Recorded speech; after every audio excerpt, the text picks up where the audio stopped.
¿Sabías que la batalla más famosa de la Segunda Guerra Mundial, el desembarco que cambió el destino del mundo, se ganó en gran parte gracias a un ejército que nunca existió, un ejército de fantasmas, dirigido por el general más temido de Estados Unidos, en una guerra que se libró no solo en las playas, sino en la imaginación de un solo hombre? Es una historia tan increíble que, si no fuera verdad, pensarías que es un guión de cine un poco exagerado, quizás con un giro final que te haría aplaudir. Antes de acomodarte del todo, dale me gusta y suscríbete al canal para animarme a crear más contenido como este. Cuéntanos también desde dónde nos acompañas y qué hora es por ahí. Baja las luces, que vamos a empezar el viaje de esta noche. Ahora, respira hondo.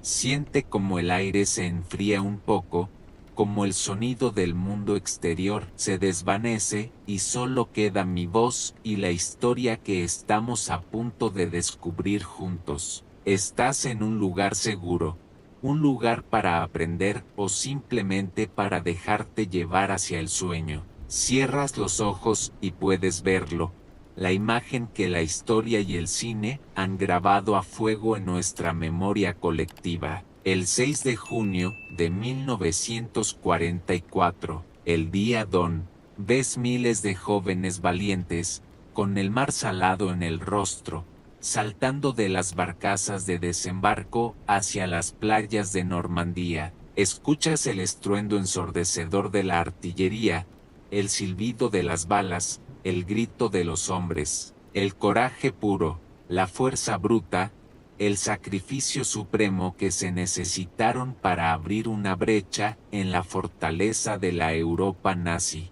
Y todo eso es cierto, cada gramo de valor, cada gota de sangre. Pero ahora abre los ojos, porque esa historia, tan verdadera y tan vital, es solo la mitad del cuadro. Es el acto final de una obra de teatro mucho más grande, un truco de magia a escala global que comenzó mucho antes, en salas oscuras llenas de humo de cigarro y mentes brillantes. La victoria en Normandía, ese hecho histórico que todos damos por sentado, no estaba garantizada. De hecho, era una apuesta increíblemente arriesgada. Dependía de un engaño maestro, una ilusión tan elaborada y tan perfecta que se convertiría en la mayor operación de desinformación de la historia militar. Una operación diseñada para convencer al enemigo no solo de que mirarías a la izquierda cuando ibas a la derecha, sino de que construirías una autopista entera hacia la izquierda, con estaciones de servicio y vallas publicitarias. Todo para que nadie se fijara en el pequeño sendero que estabas abriendo, sigilosamente por la derecha.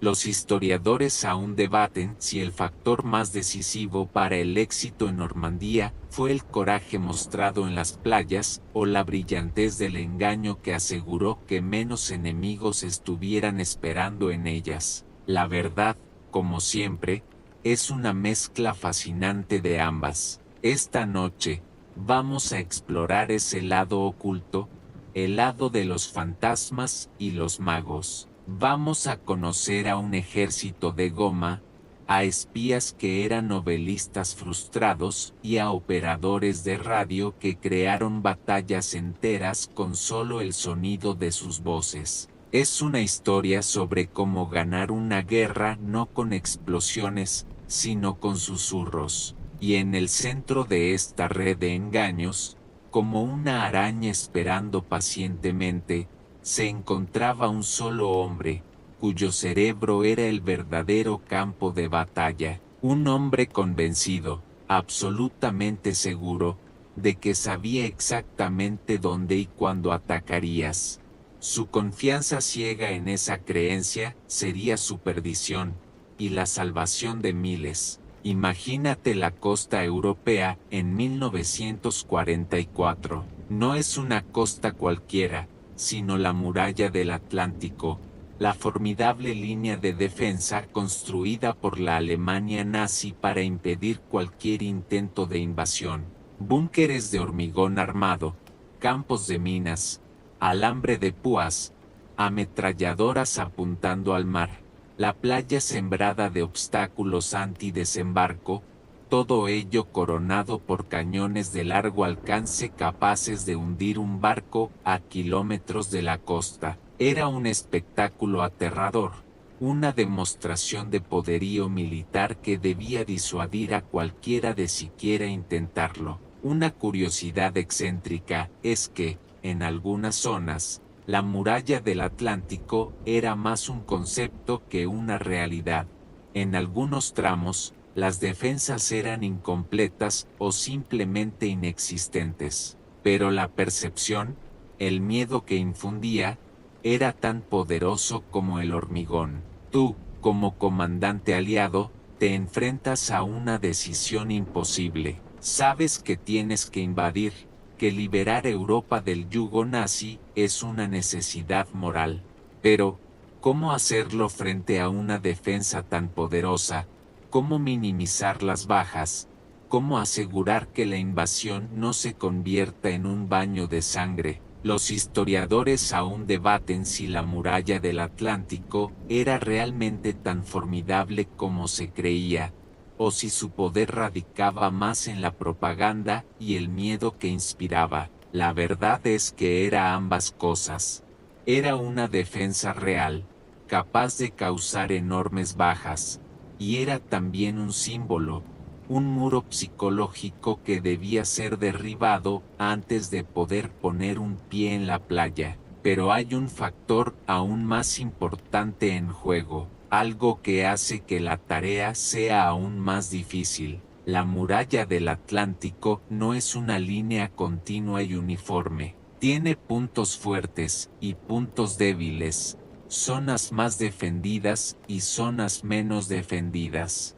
Y, lo que es más importante, tiene un punto que, en la mente del líder del Tercer Reich, es el único lugar lógico para un desembarco, un lugar que él, con su infalible intuición militar, considera tan obviamente el objetivo principal que concentrará allí la mayor parte de sus fuerzas de reserva. Ese lugar es el paso de Calais, el punto más estrecho entre Inglaterra y Francia.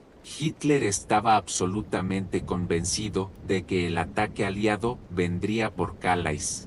Era una obsesión, una certeza arraigada en su mente. Creía que los aliados, siguiendo la lógica militar convencional, atacarían el punto más cercano para asegurar un rápido avance hacia el corazón de Europa, y esa obsesión, esa convicción inquebrantable, se convertiría en su perdición.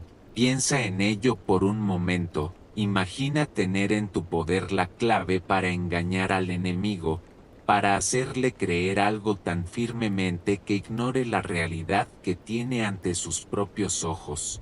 Imagina poder explotar esa obsesión para desviar sus fuerzas, para debilitar sus defensas, para allanar el camino para una invasión exitosa. Esa es la oportunidad que se presentó a los aliados, la oportunidad de transformar la obsesión de Hitler en un arma en su contra. Pero, ¿cómo hacerlo? ¿Cómo convencer a un hombre tan desconfiado y paranoico de que Calais es el objetivo real, cuando la verdad es que el verdadero objetivo está mucho más al oeste, en las playas de Normandía? La respuesta, como descubrirás, fue una combinación de brillantez estratégica, audacia táctica y una pizca de pura suerte. Fue un truco de magia a escala global, una operación de engaño tan elaborada y tan perfecta que se convertiría en leyenda. Y, como todo buen truco de magia, requería un elenco de personajes extraordinarios, cada uno con su propio papel que desempeñar en el gran teatro de la guerra. Entonces, ¿quiénes son estos actores extraordinarios, estos directores de la gran obra de teatro de la guerra? No te imagines a generales con el ceño fruncido y docenas de medallas en el pecho, moviendo pequeñas figuras de soldados sobre un mapa gigante. No, los arquitectos de esta ilusión eran un tipo de guerrero completamente diferente. Piensa en ellos más bien como magos, como ilusionistas, hombres que entendían que la percepción es la realidad, y que la mente del enemigo era un campo de batalla tan importante como cualquier playa o ciudad. Estás ahora en una oficina discreta en el corazón de Londres, lejos del frente. El aire está cargado de humo de tabaco y del olor a papel viejo. Sobre las mesas no solo hay mapas militares, sino también libros de psicología, guiones de teatro y bocetos que parecen más propios de un estudio de cine que de un cuartel general. Estos son los dominios de la London Controlling Section, o LCS, una unidad tan secreta que su mera existencia era un secreto. Su trabajo no era planificar ataques, sino crear realidades alternativas. Eran los guionistas, los directores de escena y los productores de la mayor mentira jamás contada. Un hecho ampliamente conocido es que la inteligencia británica, a través de agencias como el MI5, era experta en el contraespionaje, pero la LCS llevó esto a un nivel completamente nuevo, enfocándose no solo en capturar espías, sino en utilizarlos para tejer una elaborada tela de araña de desinformación. Sus reclutas eran tan poco convencionales como sus métodos. En sus filas no solo había militares de carrera, sino también publicistas de Madison Avenue, novelistas, diseñadores de escenarios de Hollywood, e incluso magos profesionales. Una curiosidad excéntrica de este grupo es que uno de sus miembros más influyentes, el coronel Dudley Clarke, es considerado el padre de los comandos británicos, pero su verdadera genialidad residía en el engaño.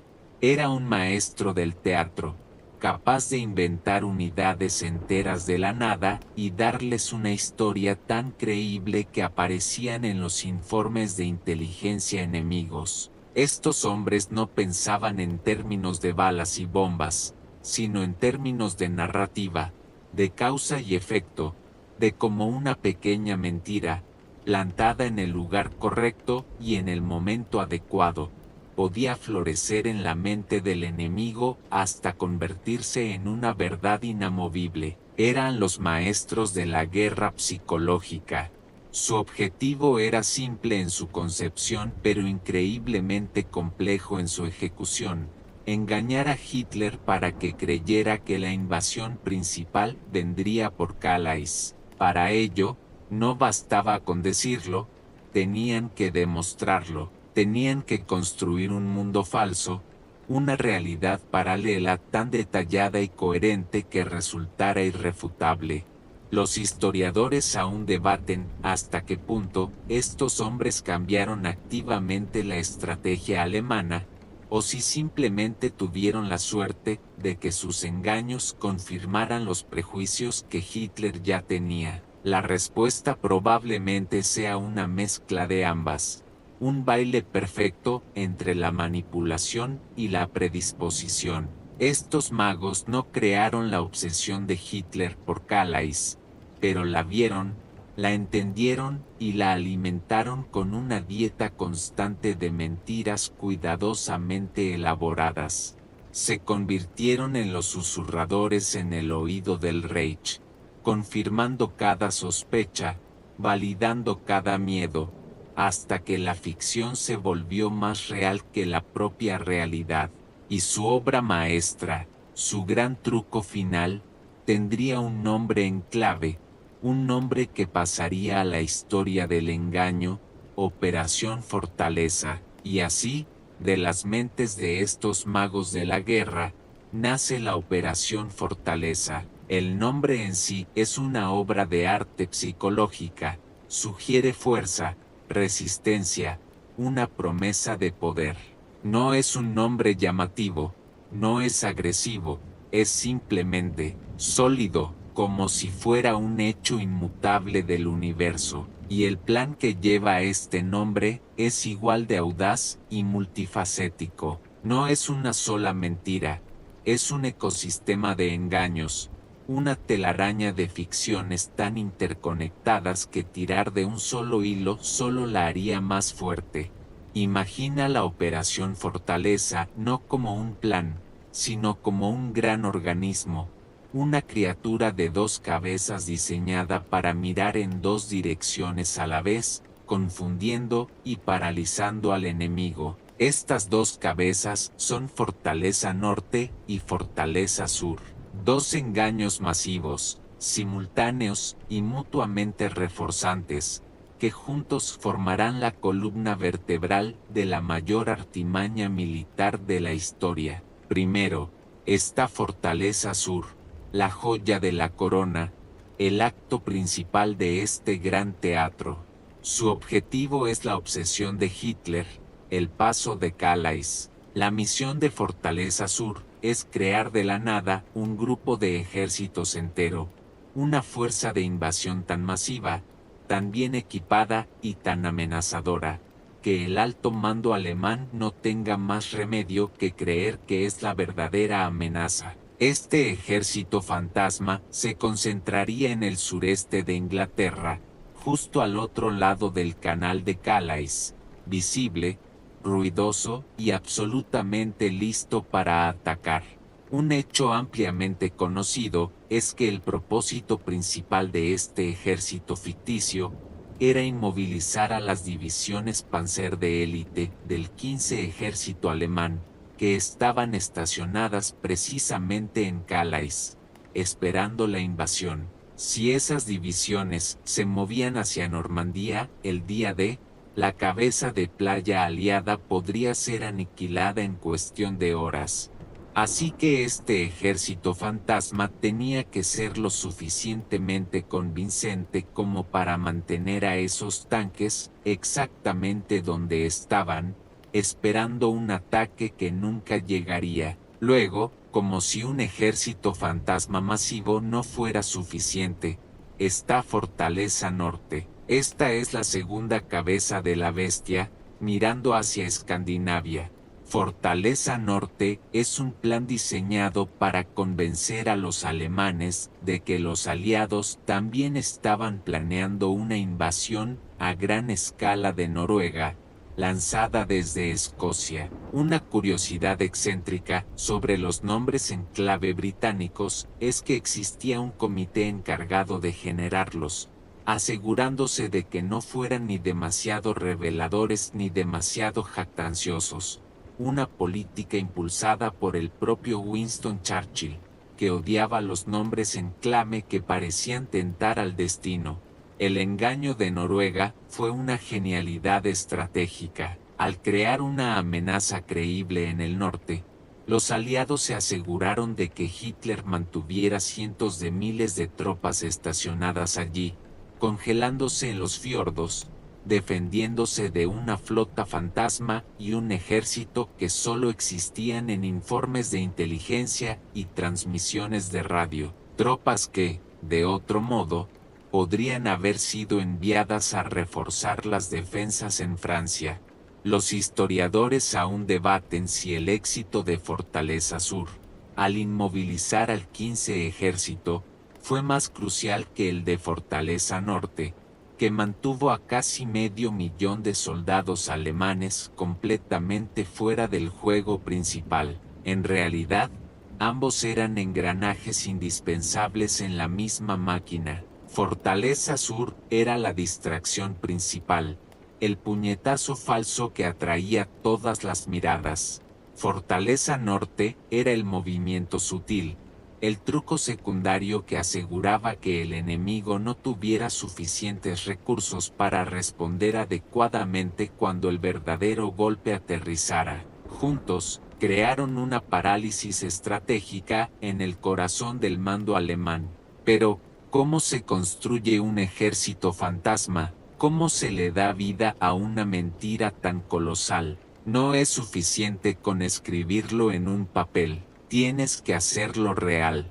Tienes que darle un líder, soldados, tanques, aviones, y lo más importante, una voz. Y para eso, necesitarás a un tipo de soldado muy especial, un espía que era mejor novelista que agente secreto. Para que un engaño de esta magnitud funcione, no puedes simplemente decirle al enemigo lo que quieres que crea. Tienes que hacer que lo descubra por sí mismo, que conecte los puntos, que llegue a la conclusión deseada como si fuera su propia idea brillante.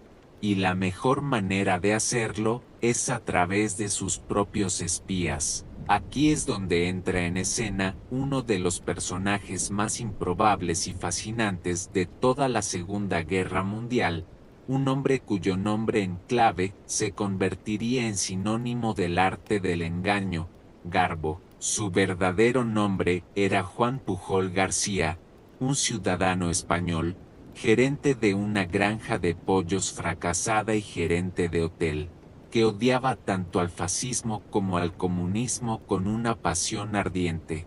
Al comienzo de la guerra, decidió que tenía que hacer algo, que tenía que ayudar a los aliados. Así que se acercó a la embajada británica en Madrid, una, dos, tres veces, ofreciendo sus servicios como espía, y cada vez fue rechazado. Los británicos, comprensiblemente, desconfiaron de este español excéntrico y desconocido, sin ninguna experiencia en espionaje. Pero Garbo no era un hombre que se rindiera fácilmente. Si los británicos no lo querían, encontraría otra manera.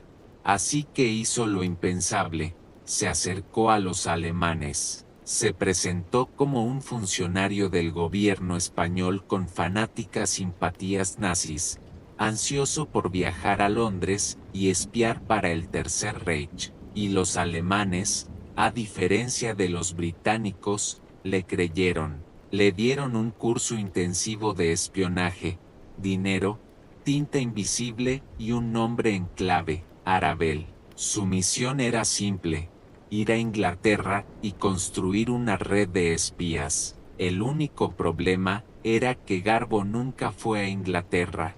Se mudó a Lisboa, en Portugal, y desde allí, usando una guía turística de Gran Bretaña, un mapa y algunos horarios de trenes, comenzó a inventar. Creó una red completa de subagentes imaginarios, un elenco de personajes que incluía a un piloto de la KLM, un funcionario del Ministerio de Información y un marinero galés, y comenzó a enviar informes detallados y completamente ficticios a sus superiores alemanes en Madrid. Una curiosidad excéntrica y bastante divertida sobre Garbo es que sus primeros informes estaban llenos de errores ridículos. Informó, por ejemplo, que en Glasgow había hombres dispuestos a hacer cualquier cosa por un litro de vino, una observación más propia del Mediterráneo que de la dura Escocia. A pesar de estos deslices, sus controladores alemanes estaban encantados. Creían que tenían a su mejor agente trabajando en el corazón del enemigo. Un hecho ampliamente conocido es que, eventualmente, la inteligencia británica se dio cuenta de este agente misterioso que operaba en su territorio sin su conocimiento. Interceptaron sus mensajes y, al principio, se quedaron perplejos. Luego, se dieron cuenta de lo que estaba sucediendo. Habían tropezado con un genio del engaño. Inmediatamente, lo contactaron y lo llevaron a Inglaterra, esta vez como un héroe.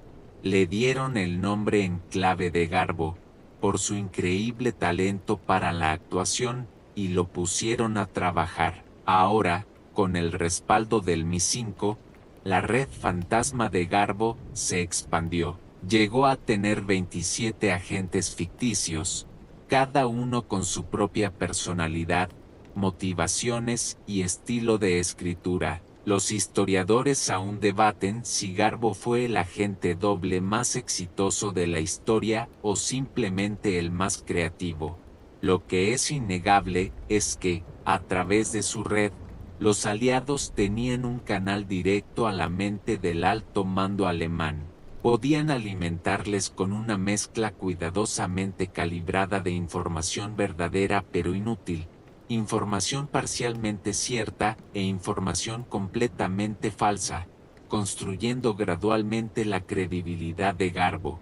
Y cuando llegó el momento de activar la Operación Fortaleza, Garbo y su ejército de espías imaginarios serían la pieza central, enviando cientos de mensajes que pintaban un cuadro vívido y aterrador de un ejército masivo preparándose para atacar Calais. Un ejército que, por supuesto, necesitaba un líder, y no un líder cualquiera. Garbo y su red de espías fantasma eran la voz del engaño, pero para que una mentira de esta escala fuera creíble, necesitaba un cuerpo, necesitaba ser visible.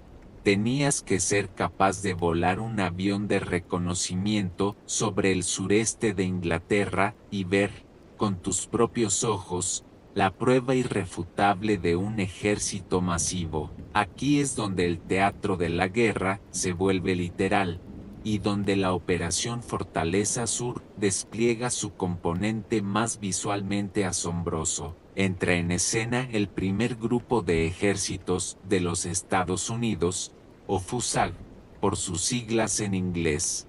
Sobre el papel, FUSAG era una fuerza colosal, más grande incluso que el grupo de ejércitos que se preparaba para desembarcar en Normandía. Tenía divisiones de infantería, unidades blindadas, apoyo aéreo, todo lo necesario para la invasión principal. El único pequeño detalle es que no era real. Era un ejército de utilería, una creación de goma, lona y efectos de sonido. Estás ahora en un campo embarrado en Kent, la región de Inglaterra más cercana a Calais. A tu alrededor, ves lo que parece ser un campamento militar en pleno apogeo. Hay filas y filas de tanques Sherman, cientos de ellos, con sus cañones apuntando amenazadoramente hacia Francia. Ves camiones de transporte, jeeps, piezas de artillería, pero si te acercas, te das cuenta de que algo no encaja. Si le das un golpecito a uno de esos tanques, no suena a acero, suena a goma. Si lo empujas, puedes moverlo con facilidad, porque no es un tanque, es un globo, un tanque inflable, hecho de caucho vulcanizado, que podía ser inflado en minutos por un puñado de hombres y que, desde el aire, era indistinguible de uno real. Una curiosidad excéntrica es que estos tanques falsos eran tan detallados que incluso tenían números de serie y marcas de unidad pintadas. El problema era que, a veces, un fuerte viento podía derribar una división blindada entera, lo que requería que los soldados corrieran a volver a inflarlos antes de que pasara el siguiente avión de reconocimiento. Pero la ilusión no se detenía en los tanques. Había aviones de madera contrachapada aparcados en aeródromos falsos, barcazas de desembarco hechas de lona y andamios flotando en los puertos. Se construyeron cuarteles generales, depósitos de combustible y hospitales falsos, todos diseñados para ser vistos desde el aire, y para dar vida a este escenario, se desplegó una unidad especial, la 23 RDHEADQ-ARTRS Special Troops, un grupo de 1100 hombres conocidos extraoficialmente como la Unidad Fantasma. Eran artistas, diseñadores, ingenieros de sonido y actores, cuya misión era personificar a un ejército de más de 150,000 hombres. Un hecho ampliamente conocido es que esta unidad estaba equipada con potentes altavoces montados en camiones que podían reproducir los sonidos pregrabados de un campamento militar, desde el ruido de los tanques en movimiento hasta las conversaciones casuales de los soldados. Por la noche, estos camiones de sonido se movían por el campo, creando la ilusión auditiva de una vasta fuerza militar en constante movimiento. Y para dirigir este ejército de goma y sonido, los aliados eligieron al hombre perfecto, el único general que los alemanes temían más que a cualquier otro, Georgy Sand Patton.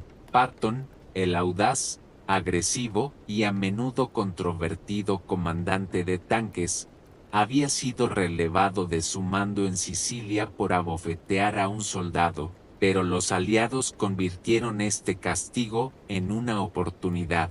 Colocaron a su general más famoso y temido al mando de su ejército más falso. Los alemanes, que respetaban y temían a Patton, no podían concebir que los aliados lo desperdiciaran en una misión de engaño. Su presencia, por sí sola, era la confirmación definitiva de que Fusag era la fuerza de invasión principal. Los historiadores aún debaten si el uso de Patton fue el mayor golpe de genio de la operación o un riesgo innecesario, pero su papel como actor principal en este teatro de la guerra fue, sin duda, una actuación estelar. Los tanques de goma y los aviones de madera eran el cuerpo del ejército fantasma, pero un cuerpo sin voz es solo un cadáver. Para que el primer grupo de ejércitos de los Estados Unidos pareciera una fuerza viva, que respira y se prepara para la batalla, necesitaba hacer ruido, necesitaba comunicarse, y en la guerra moderna, la comunicación es la radio. Cada unidad, desde un batallón de tanques hasta una compañía de infantería, tiene un flujo constante de tráfico de radio, mensajes codificados, charlas, órdenes, informes meteorológicos. Es el sistema nervioso de un ejército, y los servicios de inteligencia enemigos están constantemente escuchando, tratando de interceptar estas señales para construir una imagen de la fuerza y las intenciones del oponente. Así que, para que Fusag fuera creíble, tenía que tener una presencia masiva en las ondas de radio. Aquí es donde entra otra capa del engaño, una guerra librada enteramente en el espectro electromagnético. Imagina una habitación llena de operadores de radio, no soldados de combate, sino hombres entrenados específicamente para un tipo de actuación muy particular. Su trabajo era crear y mantener el tráfico de radio ficticio de todo un grupo de ejércitos.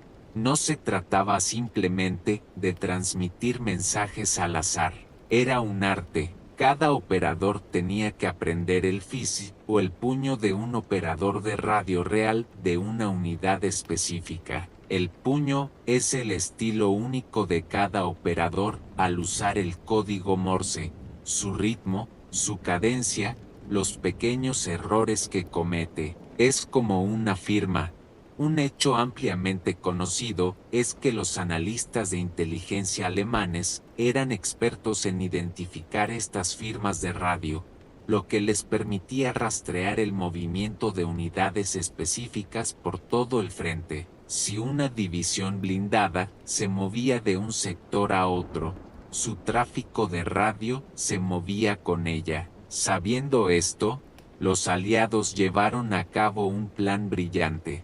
Cuando una unidad real era trasladada de Kent a la zona de concentración para la invasión de Normandía, dejaba atrás a un solo operador de radio. Este operador, parte de una unidad especial llamada Signatures for Deception, continuaría transmitiendo mensajes con el mismo puño, el mismo estilo, como si toda la unidad todavía estuviera allí. Mientras tanto, en la zona de Normandía, un nuevo operador comenzaba a transmitir, imitando el estilo de una de las unidades ficticias de Fusag.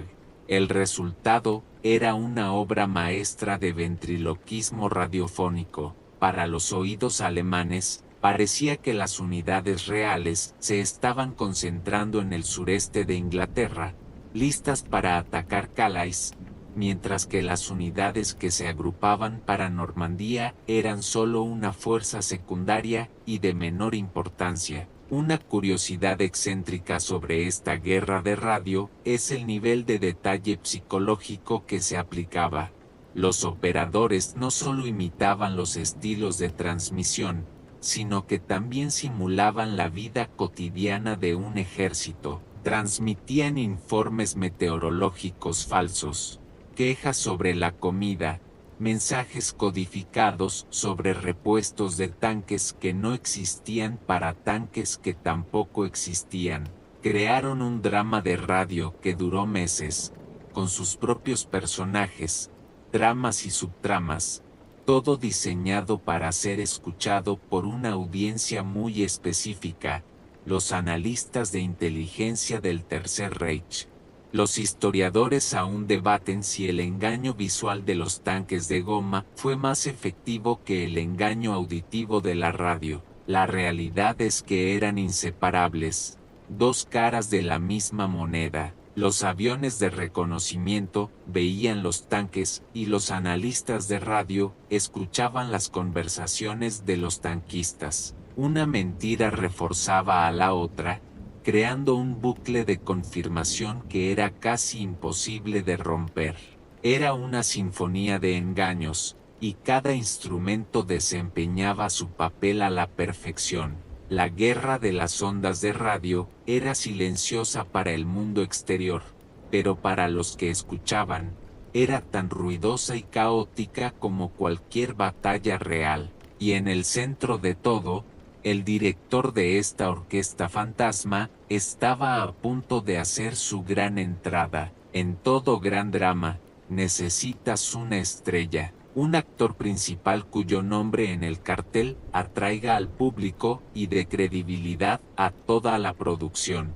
En el teatro de la guerra de la Operación Fortaleza, esa estrella era, sin duda, el general George Sand Patton. Su nombre evocaba imágenes de guerra relámpago, de audacia implacable, de un comandante que nunca se detenía. Era, a los ojos del alto mando alemán, el mejor, más agresivo y más exitoso comandante de campo que tenían los aliados. Y ahora, según toda la evidencia que estaban recopilando, desde los informes de Garbo hasta las fotos de reconocimiento y las escuchas de radio, este formidable general estaba al mando del primer grupo de ejércitos de los Estados Unidos, la fuerza más grande jamás reunida, y estaba a punto de ser desatado sobre el paso de Calais. La elección de Patton no fue una coincidencia, fue una decisión psicológica calculada y brillante. Imagina que eres un general alemán, has estudiado a tus oponentes, sabes que Patton es un pura sangre, un guerrero nato, también sabes, a través de tu propia inteligencia, que ha sido apartado del servicio activo por un incidente disciplinario, un hecho ampliamente conocido y publicitado. Lo han humillado públicamente por abofetear a un soldado que sufría de fatiga de combate. Ahora, de repente, reaparece, no en un puesto secundario, no en el exilio, sino al mando de la fuerza de invasión principal. ¿Qué conclusión sacas? La única conclusión lógica es que los aliados se toman tan en serio la invasión de Calais que están dispuestos a pasar por alto la indiscreción de Patton.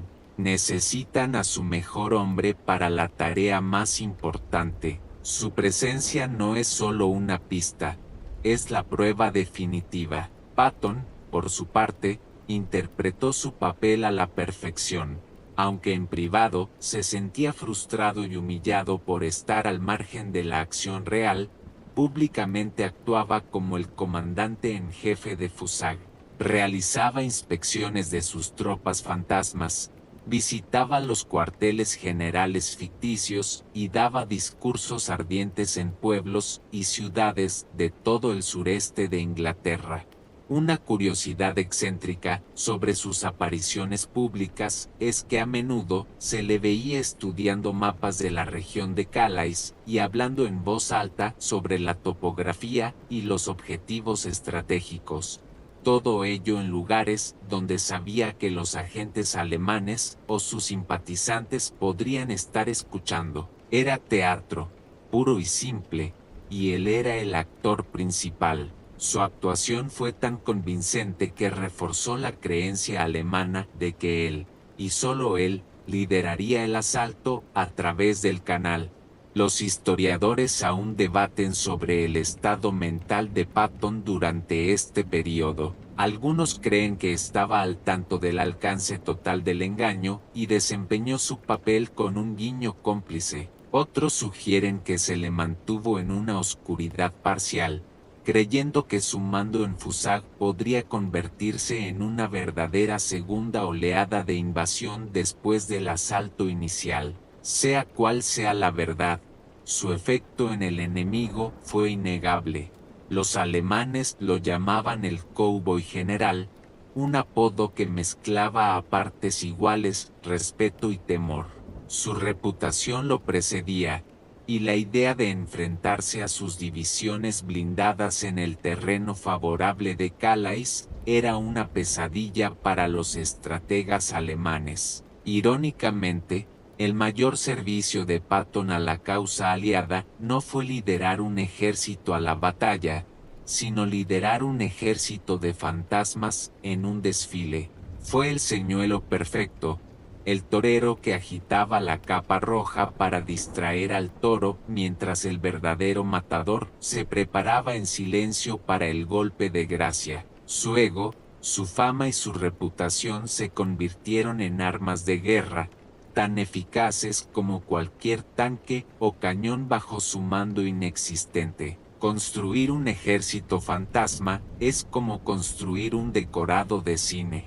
Los grandes elementos, como los tanques y los aviones, son importantes para la toma general, pero lo que realmente vende la ilusión son los pequeños detalles, las texturas, las imperfecciones que hacen que el mundo falso se sienta vivido y real. Los magos de la Operación Fortaleza entendieron esto perfectamente. Sabían que un avión de reconocimiento alemán que volara a gran altura podría ser engañado por un tanque inflable, pero la inteligencia no se basa solo en fotografías aéreas.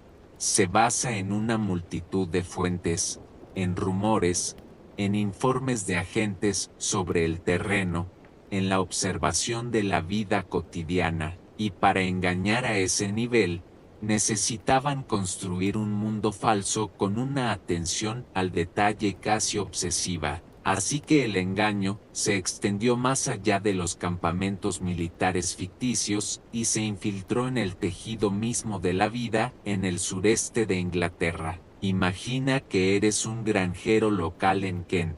Un día, un oficial del ejército se presenta en tu puerta y te pide permiso para conducir un par de tanques a través de tu campo. Pero no son tanques reales, son vehículos especiales diseñados para dejar huellas de tanques falsas en el suelo. El objetivo es que, si un avión de reconocimiento toma una foto, no solo vea los tanques de goma, sino también las huellas que probarían que han estado en movimiento. O quizás eres un posadero en un pequeño pueblo cerca de Dover.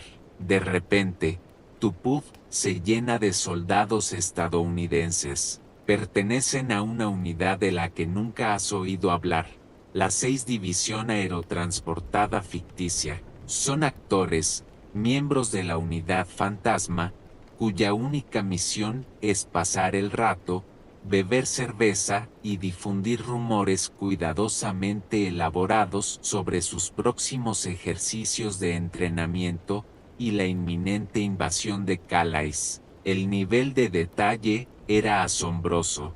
Una curiosidad excéntrica de esta operación es que incluso crearon parches de unidad falsos. Los soldados de la unidad fantasma llevaban los parches de las divisiones ficticias de FUSAG en sus uniformes, como si fueran unidades reales. El problema era que tenían que tener mucho cuidado. Si un soldado de una unidad real veía el parche falso y hacía una pregunta inocente como «¿Conozco al capitán Smith de tu compañía?», el engaño podría desmoronarse.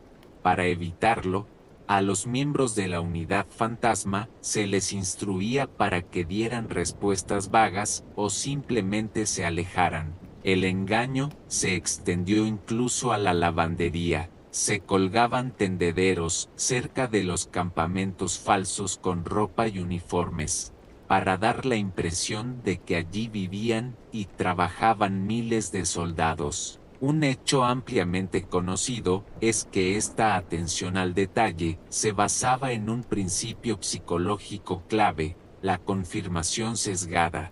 Los alemanes ya creían que Calais era el objetivo, por lo tanto, cualquier pequeña prueba que encontraran, por insignificante que fuera, no sería examinada críticamente. Sería aceptada como una confirmación de lo que ya sabían que era verdad. Una huella de tanque en un campo, una conversación escuchada en un pub, un parche de uniforme visto de lejos. Cada pequeño detalle se convertía en otro ladrillo en el muro de su certeza.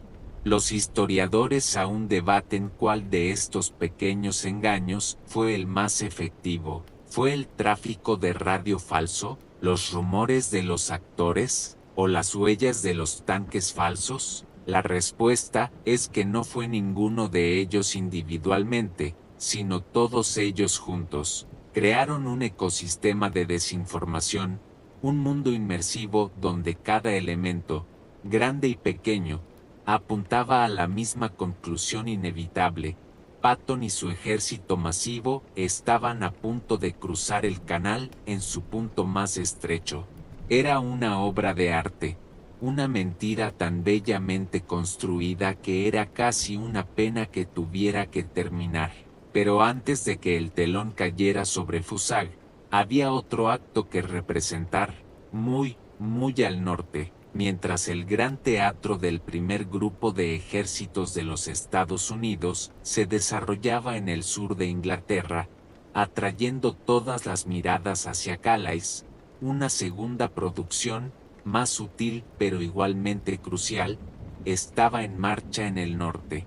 Esta era la Operación Fortaleza Norte, el engaño diseñado para convencer a Hitler de que los aliados no solo atacarían en Francia, sino también en Noruega. La lógica detrás de esto era impecable. Si puedes hacer que tu enemigo se preocupe por dos ataques masivos y separados, lo obligas a dividir sus fuerzas, a proteger dos frentes a la vez, debilitando su capacidad para responder con contundencia en cualquiera de los dos. Y Noruega era el objetivo perfecto para este segundo engaño.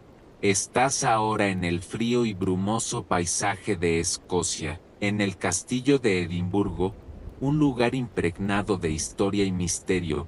Se ha establecido el cuartel general del ficticio Cuarto Ejército Británico. Esta fuerza, que solo existía en el papel y en las ondas de radio, tenía la misión teórica de liberar Noruega de la ocupación nazi. Hitler estaba obsesionado con Noruega. Un hecho ampliamente conocido es que temía que los aliados intentaran recuperar el país para asegurar las rutas de convoyes hacia la Unión Soviética, lo que es más importante, para cortar el suministro vital de mineral de hierro sueco que llegaba a Alemania a través de los puertos noruegos. Su paranoia sobre Noruega era casi tan grande como su obsesión por Calais, y los magos de la London Controlling Section estaban a punto de explotarla al máximo. Al igual que en el sur, el engaño en el norte era una sinfonía de diferentes elementos. El tráfico de radio falso proveniente de Escocia creaba la ilusión de un ejército masivo preparándose para embarcar. Los agentes dobles, incluido el infalible Garbo y su red, enviaban informes detallados sobre la acumulación de tropas y barcos. Se llevaron a cabo ejercicios navales y aéreos que parecían ser los preparativos para un asalto anfibio. Una curiosidad excéntrica y bastante audaz de Fortaleza Norte fue la visita del general Andrew Thorne, un respetado comandante británico, al cuarto ejército ficticio. Viajó por Escocia, dando discursos y revisando sus tropas, mientras que en realidad eran solo unos pocos soldados moviéndose de un lugar a otro para crear la impresión de una gran fuerza. Incluso se reunió con políticos soviéticos en Moscú, un acto deliberadamente público para insinuar una operación conjunta anglo-soviética en el norte de Escandinavia. El efecto de este engaño fue espectacular. Hitler se tragó el anzuelo, el sedal y la caña. Convencido de que una invasión de Noruega era inminente, se negó a mover a las más de 25 divisiones que tenía estacionadas allí, casi 500.000 de soldados. Eran tropas veteranas, bien equipadas, que podrían haber marcado una diferencia decisiva en las playas de Normandía o en las batallas posteriores en Francia. En cambio, se quedaron sentadas en los fiordos noruegos, escaneando el horizonte en busca de una flota de invasión que nunca llegaría, defendiéndose de un ejército que no era más que una invención de la imaginación de un puñado de estrategas en Londres. Los historiadores aún debaten si Hitler realmente creía en una invasión a gran escala de Noruega o si simplemente estaba siendo excesivamente cauteloso. Pero en la guerra, la percepción de tu enemigo es tu realidad, ya fuera por creencia genuina o por pura paranoia. El resultado fue el mismo. Cientos de miles de soldados alemanes de élite fueron neutralizados sin que se disparara un solo tiro. Se convirtieron en espectadores de su propia derrota, congelados en el norte por el poder de una idea. Fortaleza Norte fue el complemento perfecto para Fortaleza Sur. Uno inmovilizó a los tanques en Calais, el otro inmovilizó a la infantería en Noruega. Juntos, crearon las condiciones perfectas para que el verdadero ataque, el que nadie veía venir, tuviera una oportunidad de éxito. Esto no era solo una guerra, era, en su forma más extraña y secreta, una rama del mundo del espectáculo. Lo que estás presenciando no es solo estrategia militar, es dirección de arte a una escala monumental. Te encuentras ahora no en un campamento militar, sino en el taller de un mago, en el estudio de efectos especiales más grande del mundo. El aire no huele a pólvora, sino a pintura fresca, a caucho vulcanizado y a serrín. Aquí, los planos que se despliegan sobre las mesas no son solo mapas tácticos, son bocetos de diseño, guiones gráficos que detallan cómo se verá y sonará cada escena de esta gran producción. La Operación Fortaleza, en su esencia, fue la primera superproducción bélica de la historia, con el pequeño detalle de que la audiencia era el enemigo, y las críticas se medirían en vidas salvadas. Un hecho ampliamente conocido es que la Segunda Guerra Mundial fue una guerra total, lo que significó que toda la sociedad se movilizó para el esfuerzo bélico. Pero esto no solo se aplicaba a las fábricas que producían municiones, también significó que se reclutó el talento creativo de la nación. Artistas, publicistas, diseñadores y cineastas fueron llamados a filas, no necesariamente para empuñar un rifle, sino para empuñar un pincel, una cámara o una pluma. Su misión era dar forma a la percepción, crear propaganda, diseñar camuflajes y, en este caso, construir un ejército fantasma desde cero. La unidad encargada de esta tarea, la 23 RDHEADQUARTRS Special Troops, la Unidad Fantasma, era quizás el ejemplo más extremo de este principio. Aquí viene la curiosidad excéntrica que lo cambia todo. Esta unidad de 1100 hombres no estaba compuesta por soldados endurecidos, sino por un ecléctico grupo de creativos. En sus filas había estudiantes de arte del Pratt Institute de Nueva York, diseñadores de sonido de la radio, publicistas y, lo más sorprendente, futuros iconos culturales.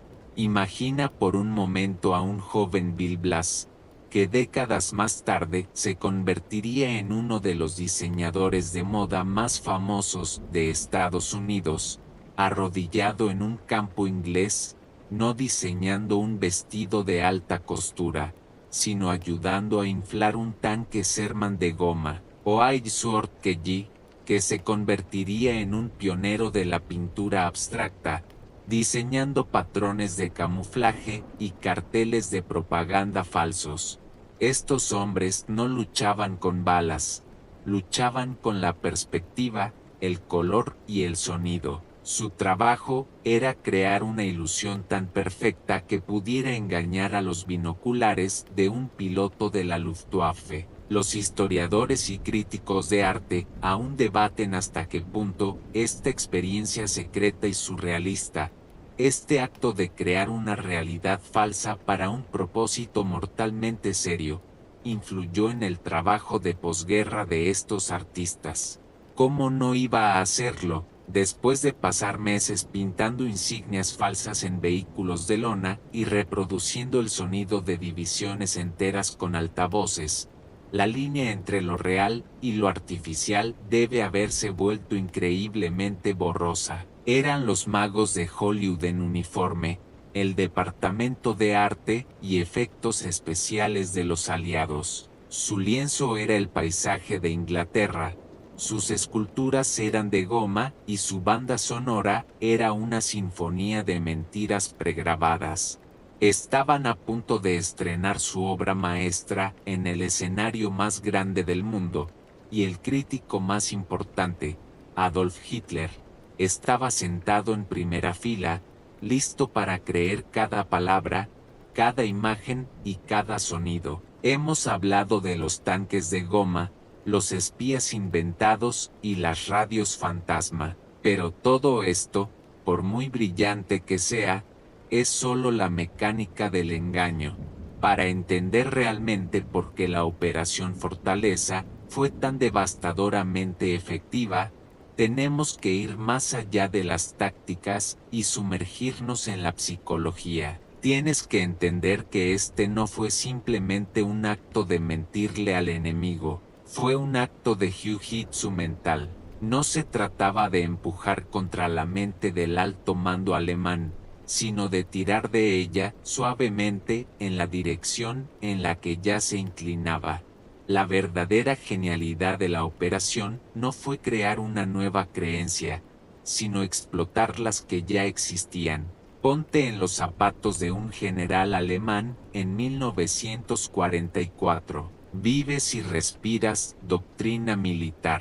Se te ha enseñado que la guerra sigue ciertas reglas lógicas. Una de esas reglas, un hecho ampliamente conocido en los círculos militares de la época, es el principio de la economía de fuerzas. Atacas donde el camino es más corto, donde la logística es más fácil, donde puedes llevar el máximo poder al punto decisivo más rápidamente. Si miras un mapa de Inglaterra y Francia, la respuesta es obvia. Es casi un insulto a la inteligencia militar pensar en otra cosa. El paso de Calais es el camino más corto. Tiene puertos de aguas profundas cercanos, como Calais y Boulogne, esenciales para abastecer a un ejército invasor. Conduce directamente a las llanuras del norte de Europa, el terreno ideal para tus temidas divisiones Panzer.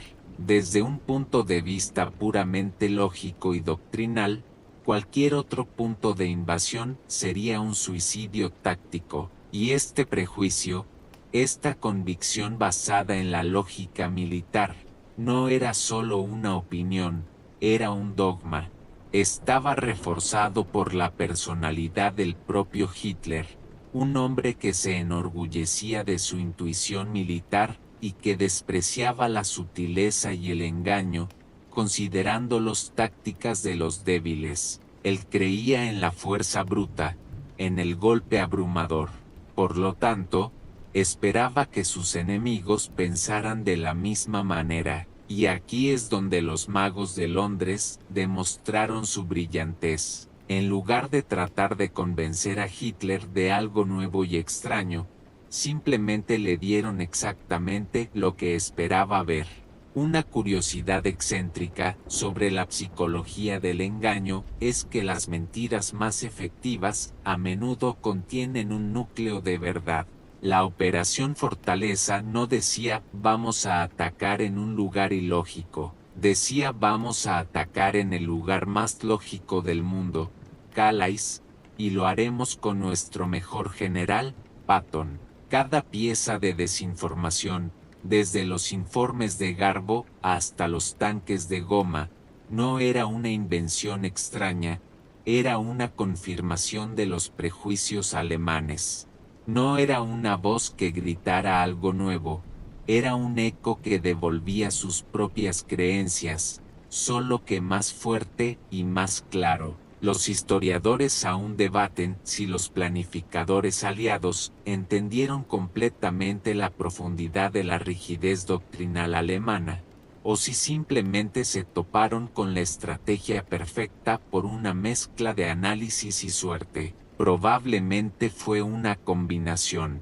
Entendieron la lógica militar de su enemigo y luego la usaron como un lienzo sobre el cual pintar su obra maestra de engaño. No tuvieron que romper la puerta de la mente de Hitler, simplemente encontraron la llave que ya estaba en la cerradura y la giraron suavemente. El resultado fue que el mando alemán se convirtió en un participante activo en su propio engaño. No fueron simplemente engañados, se convencieron a sí mismos.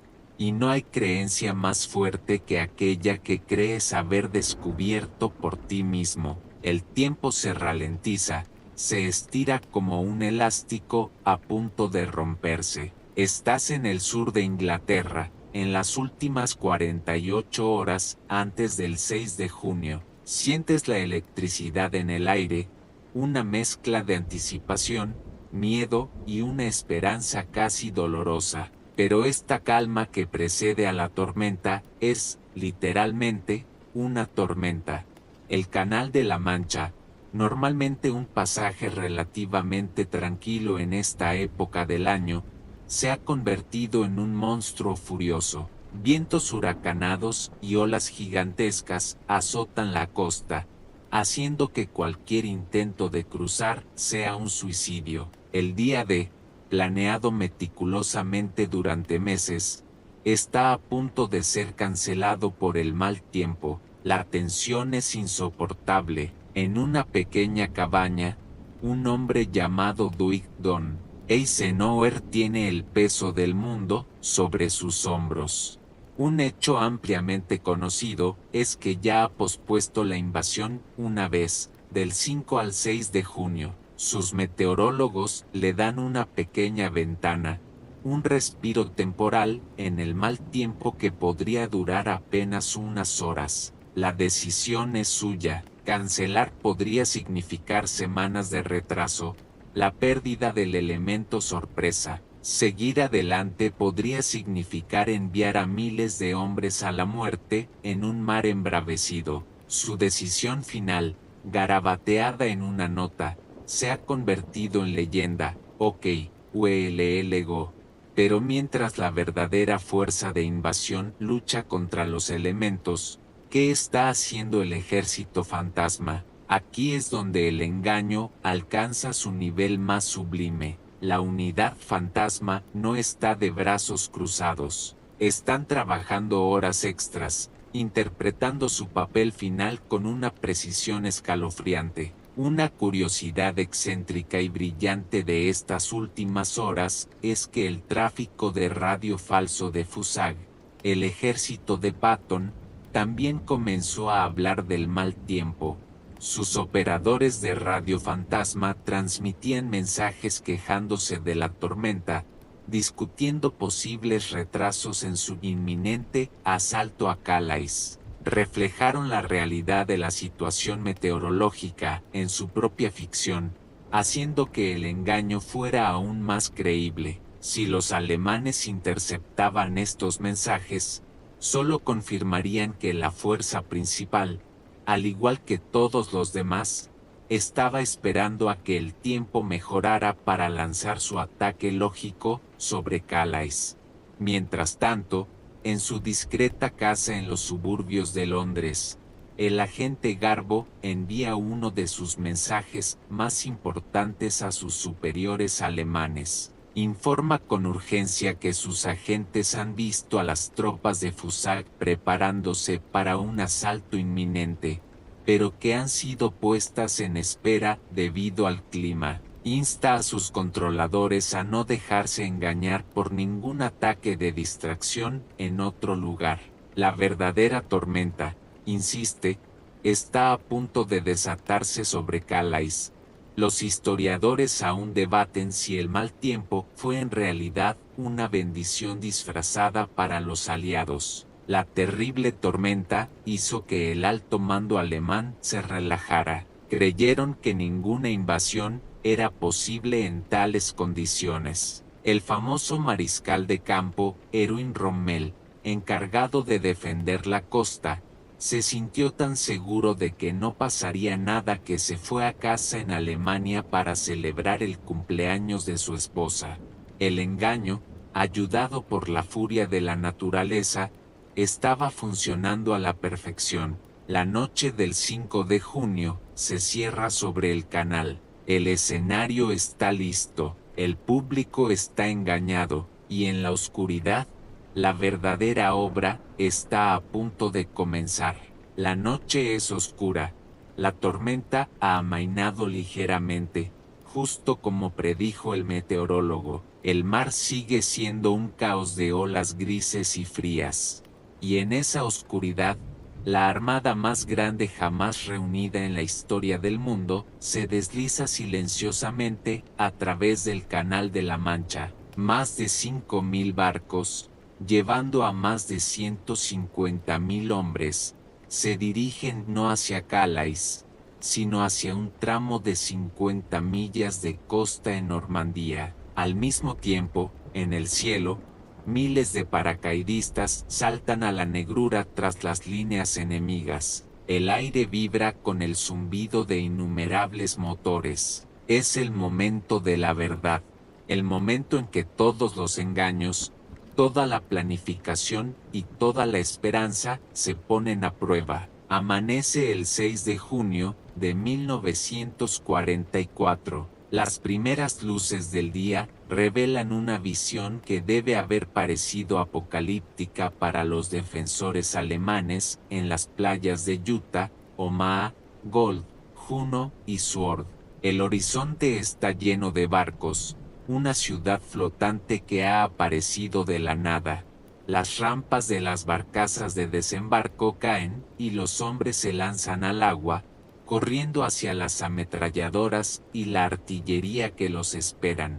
El ruido es un infierno en la tierra. La batalla por Normandía ha comenzado. Un hecho ampliamente conocido es que la resistencia en algunas playas, especialmente en Omaha, fue mucho más feroz de lo esperado, resultando en bajas terribles. El coraje de esos hombres, corriendo hacia un fuego casi seguro, es legendario, pero incluso en medio de ese caos, El fantasma de la Operación Fortaleza estaba presente, protegiéndolos de una manera invisible pero vital. Ahora, cruza el canal hacia el cuartel general de Hitler.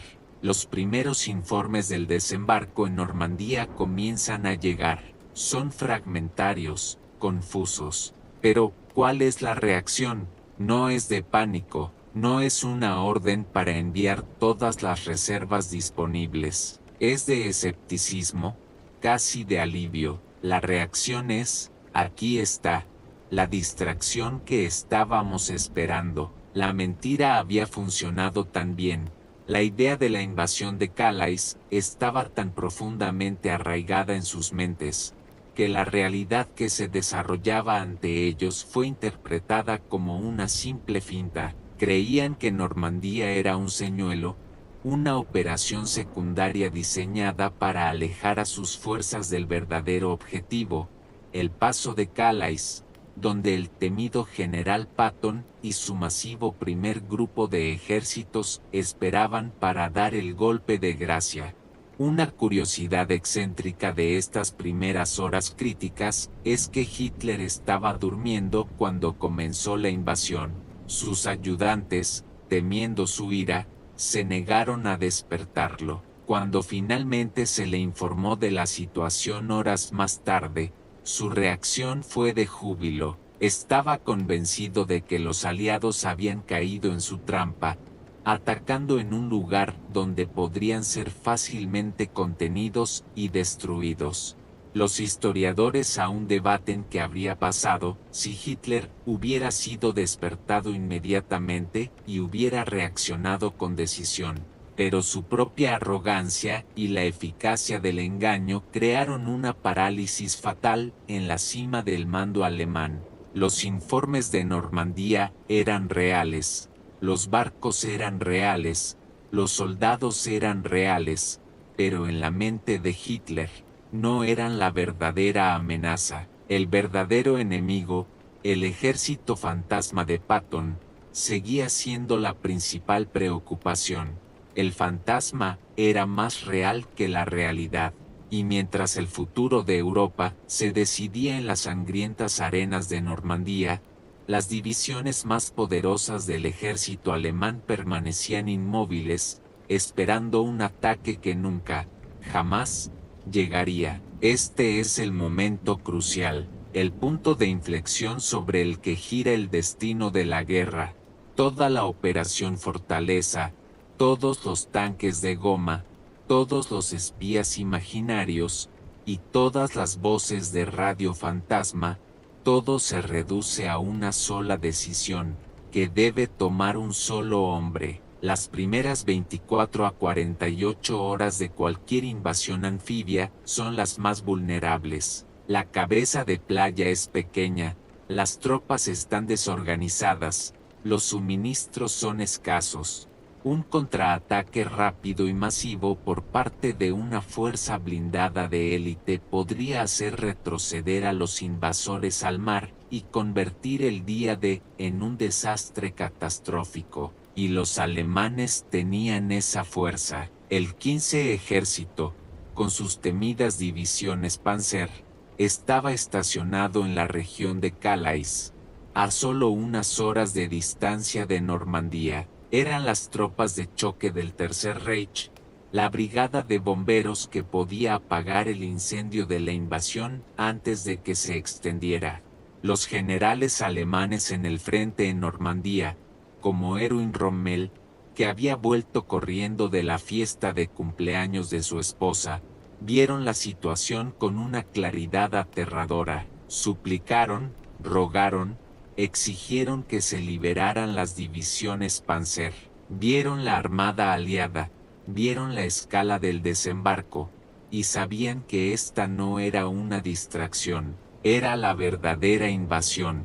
Un hecho ampliamente conocido es que Rommel entendió inmediatamente la gravedad de la situación, llegando a decir que para los alemanes, el día más largo, como lo llamó, decidiría el resultado de la guerra. Si no podían hacer retroceder a los aliados al mar de inmediato, la guerra estaba perdida, pero sus súplicas cayeron en oídos sordos. Viaja ahora al corazón de la bestia, al Wolfschanze, el nido del lobo, el búnker de Hitler en Prusia Oriental.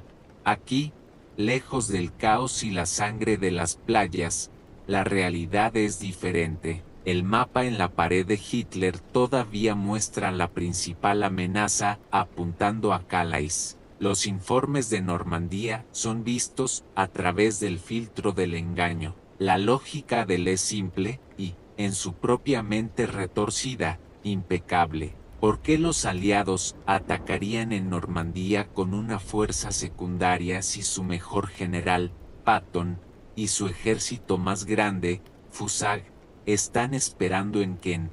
Es una trampa obvia. Normandía es el cebo. Si mueve las divisiones Panzer de Calais, dejará la puerta abierta para que Patton entre y se dirija directamente a Alemania. Así que toma la decisión que sellará el destino del Tercer Reich. Se niega a liberar a las Panzers, las mantiene en reserva, esperando el verdadero ataque. Una curiosidad excéntrica y trágica es que algunos historiadores creen que el éxito de la Operación Fortaleza fue tan completo que en realidad prolongó la agonía de algunas unidades en las playas. Si los alemanes hubieran reconocido la verdad y hubieran enviado todo lo que tenían a Normandía desde el principio, la batalla habría sido aún más sangrienta, pero quizás más corta. En cambio, el goteo de refuerzos alemanes, retenidos por la creencia en la amenaza de Calais, permitió a los aliados consolidar su posición, pero a un costo terrible para los hombres en la primera línea. Los historiadores aún debaten durante cuánto tiempo exactamente Hitler se aferró a esta creencia. Algunos dicen que durante días, otros que durante semanas. Pero lo que está claro es que durante el período más crítico, las primeras horas y días, cuando la batalla pendía de un hilo, las divisiones más poderosas de Alemania se quedaron esperando a un fantasma. Fue quizás el error de cálculo más grande de la guerra, un error nacido de la arrogancia, la rigidez doctrinal, sobre todo, del poder de una mentira brillantemente contada. El ejército de goma había derrotado a los tanques de acero sin disparar un solo tiro. Podrías pensar que una vez que las botas aliadas tocaron tierra en Normandía, el gran engaño habría terminado. La verdad estaba a la vista de todos, en las playas cubiertas de escombros y en la creciente cabeza de playa. Pero aquí es donde la genialidad de la Operación Fortaleza se revela en su forma más duradera. El engaño no terminó el 6 de junio, de hecho, en muchos sentidos, se volvió aún más importante. El objetivo ahora ya no era ocultar la ubicación de la invasión, sino evitar que el enemigo respondiera con toda su fuerza. La mentira tenía que mantenerse viva a toda costa. El ejército fantasma tenía que seguir siendo la principal amenaza en la mente de Hitler, incluso mientras una batalla muy real se libraba a cientos de kilómetros de distancia. El objetivo era simple: mantener al 15 ejército alemán y sus divisiones Panzer inmovilizados en Calais durante el mayor tiempo posible. Cada día que esas tropas permanecían esperando el ataque fantasma de Patton era un día más para que los aliados desembarcaran más hombres, más tanques y más suministros en Normandía. Era una carrera contra el tiempo. Los aliados necesitaban construir su fuerza más rápido de lo que los alemanes podían traer refuerzos. Y la Operación Fortaleza era la clave para ganar esa carrera. Así que el espectáculo continuó. La unidad fantasma intensificó sus actividades en Kent. Los tanques de goma se movían de un campo a otro, Los altavoces emitían los sonidos de un ejército preparándose para el combate y el tráfico de radio falso alcanzó un punto álgido. El agente Garbo, desde su casa en Londres, jugó uno de sus papeles más cruciales en los días posteriores al día D. Un hecho ampliamente conocido por los entusiastas del espionaje es que, después del 6 de junio, Garbo envió un mensaje a sus superiores alemanes disculpándose profusamente por haber fallado en predecir el momento exacto del desembarco en Normandía, aunque lo había presentado como una posible distracción.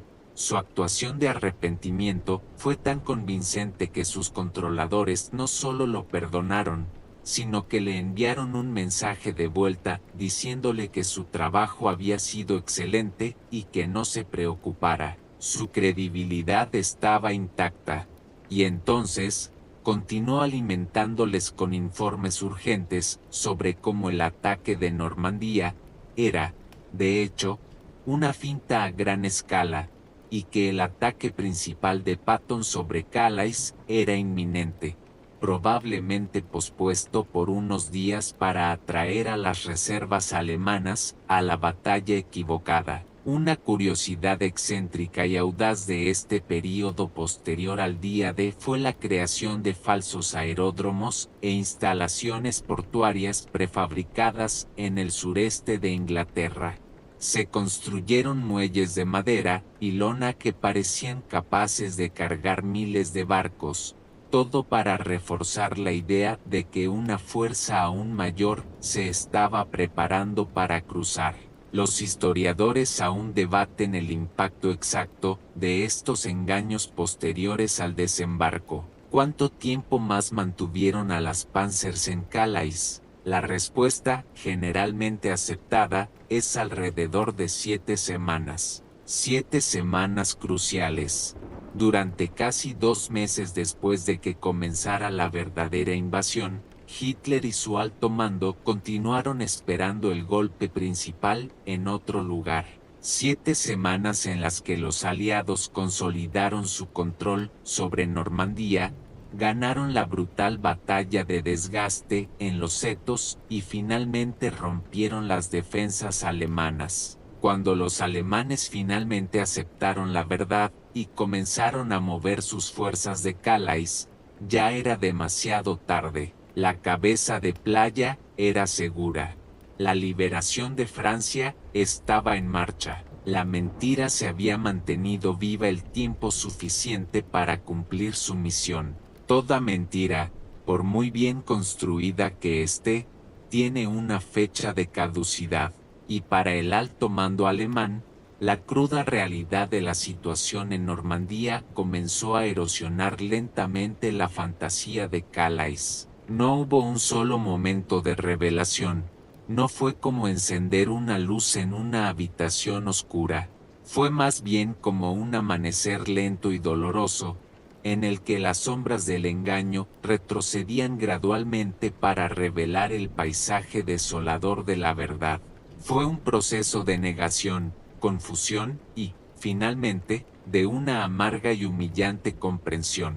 Imagina la frustración creciente de los generales alemanes en el frente, hombres como Rommel y von Rundstedt, que estaban en Normandía, veían la realidad con sus propios ojos, veían la implacable acumulación de tropas y material aliado, veían a sus propias fuerzas ser diezmadas en una batalla de desgaste que no podían ganar. Enviaban informes cada vez más desesperados a los cuarteles generales, insistiendo en que esta era la batalla decisiva, que todo estaba en juego aquí y ahora, pero sus informes chocaban contra un muro de incredulidad. La respuesta que recibían era siempre la misma: mantengan la posición, contengan al enemigo, pero no esperen refuerzos significativos.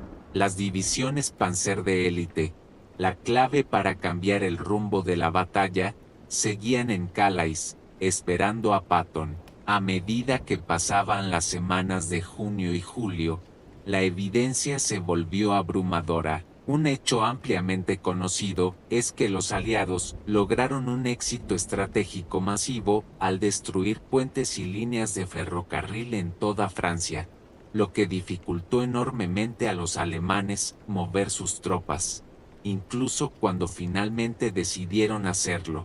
Pero el principal obstáculo seguía siendo mental. Una curiosidad excéntrica sobre la caída del engaño es que uno de los primeros clavos en el ataúd de la Operación Fortaleza fue, irónicamente, el propio general Patton. A finales de julio, los aliados lanzaron la Operación Cobra, la ofensiva que finalmente rompió el frente de Normandía. ¿Y quién estaba al mando de una de las fuerzas de vanguardia de esa ofensiva? El propio George Sand Patton, al frente del recién activado Tercer Ejército de los Estados Unidos, un ejército muy real esta vez. De repente, el general que supuestamente estaba en Inglaterra preparándose para atacar Calais, aparecía en Francia, causando estragos. La contradicción era demasiado grande para ignorarla.